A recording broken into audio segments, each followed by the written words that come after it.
Well, good morning, Kylan. My name is Don, and I'm with I Am Lakeland, and you are with Powered with Verity. Is that pronounced right? Powered by Verity, yes. Powered with Verity. Well, welcome. Thank you so much for joining me. I really sure. appreciate it. I want to thank Copads for letting me use this room. They're very, very sweet people. Very nice facility. Absolutely.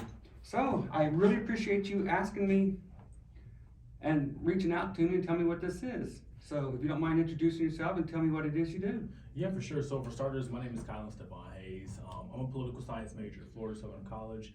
I was originally going to law school, but now I've taken kind of not really a twist, but more of a pivot toward the design aspect of things. I guess my personal goal was always to help people, but I was kind of figuring out how I wanted to do that. So originally, my mindset was law. Law's the most. Are you from Lakeland? I'm actually from Spartanburg, South Carolina. South Carolina. All right. Okay. It's ironic because Lakeland and Spartanburg are so similar. Oh, they are? Just as far as the way that they're growing and stuff. Okay. I'm sorry. Go ahead. But so my idea was to try to figure out how I wanted to help people, and the most obvious way to do that, in my opinion, was going to be the law. And you can use the law. It can be interpreted, it can be written. These are the ways that you can practically help people. But I've taken a step back in the past about 2 years, really focusing on the importance of design in our society. I feel like design is the universal language. Art is the universal language, and design is what encodes art. It's how it's communicated, translated, etc. Okay. Can you elaborate? I don't know. When you say design, do you mean the artist themselves, what's in their mind that they design, or the laws? I don't understand. To me, art is the universal language. Art is everything that we see. It's how we experience our world. Design is how you translate art. So Translate the art. That's what I was missing. Translate the art that you see and appreciate. right. Okay. And I think that's so important because I told you in our message, look at the Renaissance, the time in which you could say was one of the most progressive times in human history. That's because in the Renaissance society, whenever you have policy making, laws, things that were actually going to impact everyone in society, the people in the middle of that decision making, they weren't just lawyers, politicians, economics, businessmen. They were artists. They always had artists, and they would go and seek artist feedback because artists have these ideas in their head as to how a society can function and a better ideal. They collaborate with people who know the practicalities, like an engineer, a doctor, a businessman. They can make those ideas come to life. But right now, artists are kind of pushed to the side. They're like, these are the people who make the decisions that impact our society. We're gonna go to engineers to get this building. We're gonna go to teachers to teach this curriculum. Artists are not even considered. And when they are considered, it's viewed as performative. So Powered by Verity is the platform where people can realize that, hey, if you have these ideas, you can bring them to life. It serves as an NGO, a non-government organization, as a design studio. And what that looks like is, it's a platform where designers and artists can come together to talk about these issues in society via climate change, via urban planning, aimlessness, homelessness, all of these issues that impact everyone, and artists can use their ideas, get those out to life, and collaborate with other artists to see where can this be practical? What can we actually do that's beyond performative to make change? How did our society, if you will, go from, let's say, when the artists were the ones that people appreciated, that's where the ideas come from, and then someone up and said, okay, I can do that, I can do it, and then they became the practical ones, like the lawyers you said, and all that. How did our society get to where it is now, where the artists are on the back burner? Is it the incentive of profit, or how did we lose the appreciation for the artists? To me, that's a very macroeconomic issue. I think that, or it's based off what I've learned in political science, one thing that the United States has to do on a macro level is be technologically competitive against other countries. That's what's going to keep its hegemony across the world. Because of that, down from that head of we need to be technologically innovative, all throughout curriculum, especially for people like my age and around my age, we've been heavily geared into the technology field because they want people who know technology. They want us to be the greatest technological innovators in the world. The result of that, that's not inherently bad. We need technology. I mean, look at AI. But Absolutely. the result of that is that everyone who didn't really see that path fitting, they kind of got pushed aside. Like a pragmatic personal anecdote that I can use is me being from South Carolina, of course, Clemson is huge. When you get into elementary school, the very first thing that you see people doing when you're about to go to middle school is they're setting you up into STEM tracks that are going to put you on a guided speed. Is that where do you think the profit is what causes that?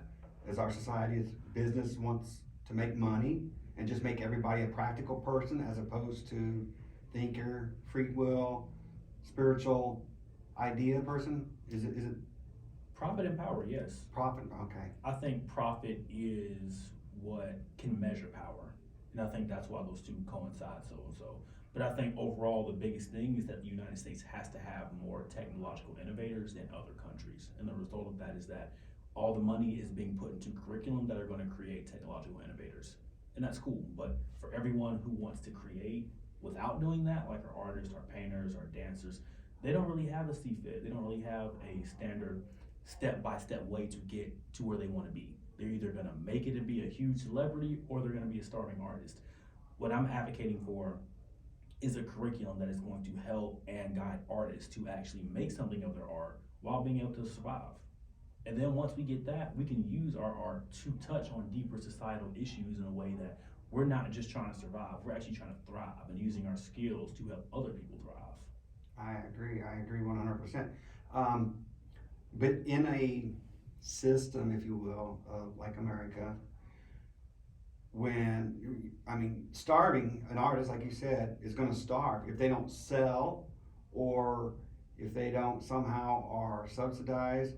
How can an artist, a starving artist who has brilliance, intelligence, and exposes it in a beautiful way, they have to make money in our society, unfortunately? Or do you have a path, a route that they can go to? Is that what Powered by Verity does?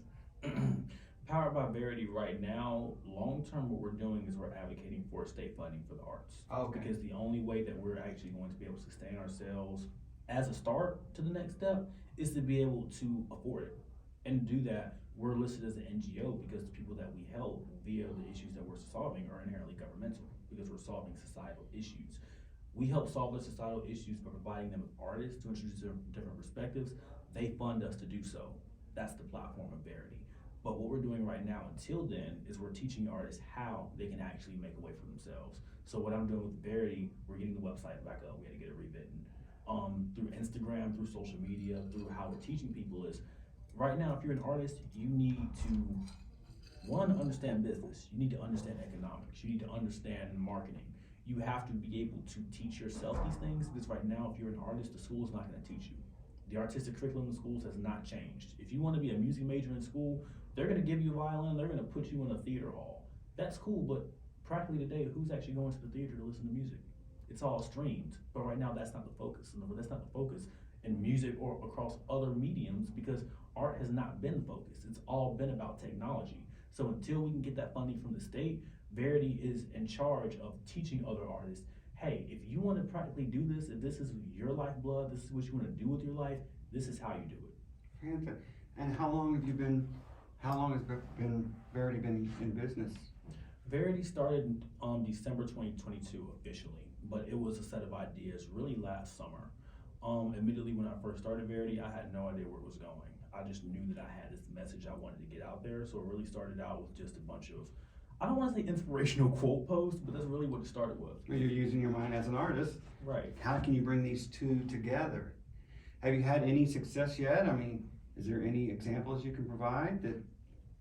Right now we're working with Adventure Falls, a local nonprofit, LT Jock Willers. He is working to use rope climbing to help veterans, to help people across the community. That's a practical issue that design can help solve. How can you use design to help provide a community with veterans who are back at home? That's a practical issue that Verity can help step in and solve. So we're working with them.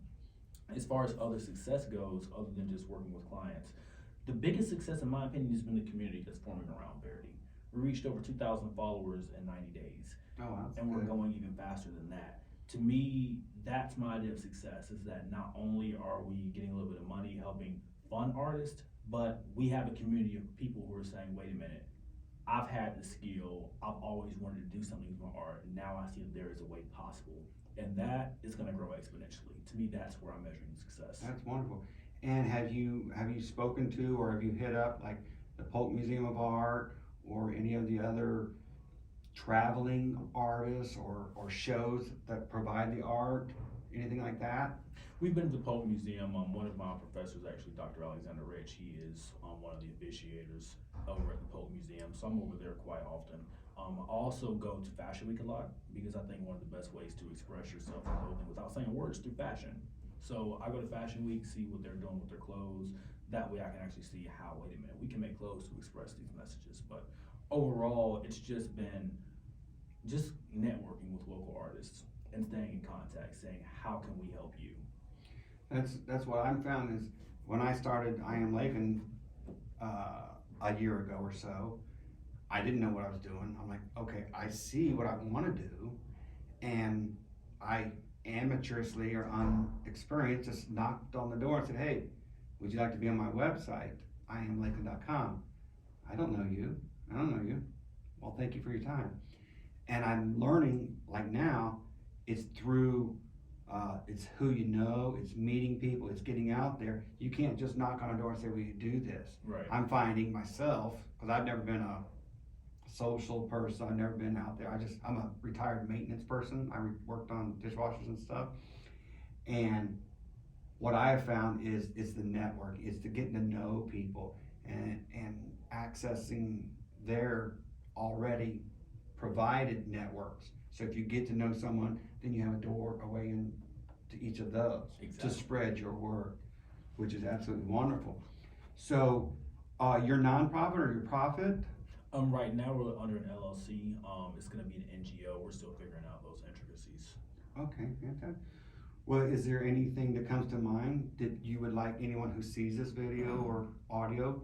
Is there anything that you can think of right now that you can relate, that get their attention to pull them in?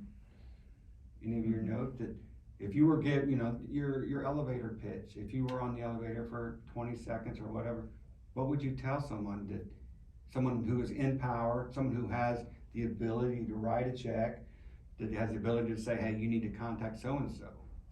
What would your elevator pitch be? I say this quote often, but we are the postmodern generation. When I think of an elevator pitch, I think specifically, this is something that goes to everyone, but Gen Z specifically. Art is the center of society. Art and design is in everything that you do. If you are an artist and you want to help change the world, you can. You just need the step by step to get there. If you are somebody with money who wants to change the world, you need to empower your artists. It's one thing to power the technological innovators, but the one thing that all the pioneers of the Renaissance warned about is that you cannot power technology without empowering the artist. It's one thing to empower the systems that create more efficient systems. Who's going to design those systems? They're not getting any attention. If you're someone who wants to design systems, you can do that. You just need to be empowered to do so. You need to be empowered by your own personal expression, your own collective individualism. You need to be empowered by truth. Verity means truth. That's why it's powered by Verity. Ah, gotcha. That's absolutely a very good message. I must admit that that's something that I haven't thought about till you and I met. It's it's something that you now that your attention is out there, and it's like, whoa, you don't pay attention until someone mentions it to you, those little things like that. So what made you go from South Carolina to Lakeland, Florida? Yeah, I was actually originally going to University of Michigan. I always knew that I wanted to touch on art design, and University of Michigan had this cool program where I could do both at the same time, but I worked at Publix throughout high school, and Lakeland, George Jenkins. Sure, so absolutely. They ended up giving me a pretty good scholarship to go down to Lakeland. Oh, no kidding. Oh, Publix, see? That's wonderful. Exactly. And it was like, at the time, my plan was to go to law school, so I'm like, if I can save this money now, then put money into law school, that'll be a good choice. But now it's like, having access to Tampa, Orlando, all these art hubs, in Lakeland, which is growing so fast with the community, I feel like it's the best decision I've made. Wonderful. And what was your major in law? What were you pursuing in law? I was always I am a political science major, but I always said I wanted to be a prosecutor. Like, I started working at the state attorney's office back when I was in high school, got a job as a bailiff, worked at the public defender's office. I would network throughout the legal system. And to me, even though that's not exactly what I want to do now, to me, I feel like it helped with my articulation. It helped me learn how to network, and it helped me to really just see how the law works on a practical sense, because it doesn't matter what ideas you have. If you can't make them practical, people aren't gonna understand them. And I think the law made me understand that the most. So now my job, from what I learned in that experience, is how do I take these very abstract ideas that Verity has? Because admittedly, every time I say it, there are people who still don't understand it. My job every day is to make these ideas practical, make them easy to understand. That's a good point, because it does take some time to think about it. Like I said, I hadn't seen or thought about it at all, but you know, in medieval times, I mean, the artists were the ones who people followed. They were the leaders. And granted, I'm not a art major, but I can appreciate, because I always want to learn. I'm always wanting to learn as much as I can, anywhere I can, you know. We've only got a certain time here on earth, so you want to become as educated and as experienced in life as you can. So what's in the future? What is in the near future for you? Is there any path? What can I do for you? What can Lakeland do for you? Well, in the near future, we're still in the phases of platform building. Like I said, we're not even a year old yet. And the thing we're doing to build funding is we're doing graphic design commissions. Not just graphic design, but visual design as a whole. So what we're doing is we're doing flyers for people, we're doing graphic design, we're helping them with their branding. This is just to get money coming in. And then after that, this summer, I'm actually headed out to Madrid to learn how to make clothes. Wow. That way, everything, all these messages, like I have a journal just full of just. I see that. Verity. You are definitely an artist. There's no doubt about that. I appreciate it. The goal is to take all these ideas and put them into clothing. That way, my other Verity's slogan is "Let the art do the talking." Verity, the message needs to be so impactful that you don't even need to say it to understand. And because we're touching on such abstract ideas, if art is a universal language, art needs to be able to speak to those ideas before we even speak. It's finding out how to bridge that gap. So that's my very near goal. And then coming back, just continuing to work with government officials, the city commission. I love Commissioner Stephanie Madden and everything that she does with her branding agency. So working with them, seeing how I can help them out, how we can network, and just continuing to scale the platform. There are still a lot of things I have to figure out. I mean, I am really first-time business owner, so figuring out how this is going to scale and just filling those education gaps. But I think networking and providing value to others via design is going to be the first step. I agree 100%. Yeah, one of the quotes that rings true in my mind, and I play it in my mind on a regular basis, is be so good that they can't ignore you. That's one of the things, I just said this little quote, it's like, be so good at whatever you do, that they can't ignore you. I don't even remember where I heard it from, but I'm like, wow.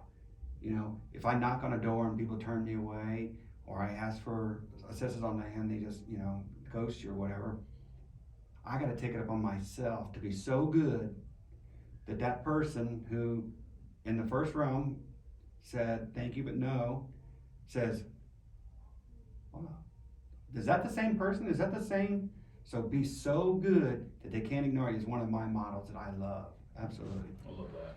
It is, and I wish I could remember where I heard it from, but it is so true. Well, is there anything else that you'd like to say? I appreciate you being a guest with me, and if there's anything that I can do, my door is open. I love to see the world grow. I've got a daughter. I've got a son and a daughter. My daughter is an artist. Oh, really? She's got, oh yeah, she's bigger than me. She's all these TikTok and all this. She does her art online. She's got more followers than I do. She's so popular. And my son, he's not an artist. He's still in the playing video games phase, Right. if you will. I'm letting him do that. But the future is my kid. That's the most important thing. Are you a family man? Do you have a family, or are you? Oh no, I'm still You're in college. so, get it all done now. Right. I'm telling, now's when you get the real work done. Because when you get those responsibilities, things slow down quick. But no, people like you changing the world for my kids. You know, making money, profit, business, STEM. We don't need to replace them or keep them going. Oh, you need to keep them going. I mean, technology's good, but if someone's being left behind, bring it out to the world. Let everybody be part of this, Right, no child and not left just behind. ignore them. Yeah, absolutely. So if there's anything else, I appreciate you being a guest. And Yeah, I if you can appreciate it. think of anything, I mean, where can people contact you? Your phone number or email or website? Yes, we're actually going to be powered by Verity at gmail.com. It's powered by Verity. You can also check us out on Instagram. The website is currently being rebuilt right now, so everything is going to the Instagram. But the website should be up in about a month at the most. Fantastic. Well, I wish you luck. And like I said, if you need anything, don't hesitate to contact me. I want to thank Hats for letting me use this facility. If you need an office, if you need anything, co-working space, you can contact Lakeland at cohats.com and they'll come get you, help you, give you a tour. For sure. You have a fantastic day. Likewise. Thank you, sir. Appreciate it.